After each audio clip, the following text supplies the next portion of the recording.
duk waɗanda suka taɓa taka duniya sai da duniya ta taka su, duk waɗanda suka taɓa zama a fili sai da duniya ta ɓoye su aka daina ganin su, ta bayyana su zuwa wani lokaci daga baya kuma sai ta ɓoye su zuwa ƙarshen lokaci, ba za a sake ganin su ba sai dai a wata rayuwar, amma a nan kan sun tafi kenan.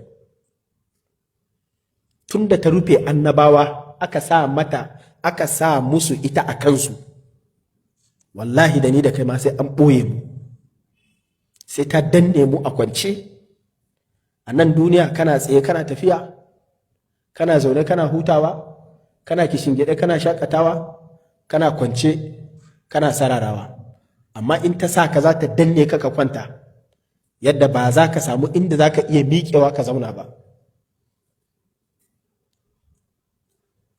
Annabi sallallahu alaihi wasallama aka haƙa kabari aka sa shi a ciki kamar yadda za a sa kowa a cikinmu.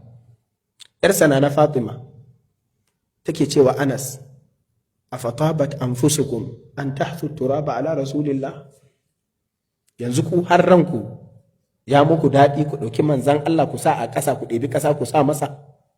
Ya ce wallahi ma tabat walakin arghamnaha irghama. Ya ce rai ba zai yi daɗi ba, amma dole sai mun yi haka. Mun sa ran dole shi ma sai da muka sa shi a ƙasa ya kwanta, kuma sai da muka kawo ƙasa muka ɗora masa. Idan ƙasa ta iya danne annabawan Allah, idan ƙasa ta iya shigar da annabawa a cikinta, wane ne ƙasa za ta bari? Amma a lokacin da muke rayuwa a samanta muna mantawa da duk wannan duniyar ku bayan Allah ya gama gaya mana haƙiƙaninta.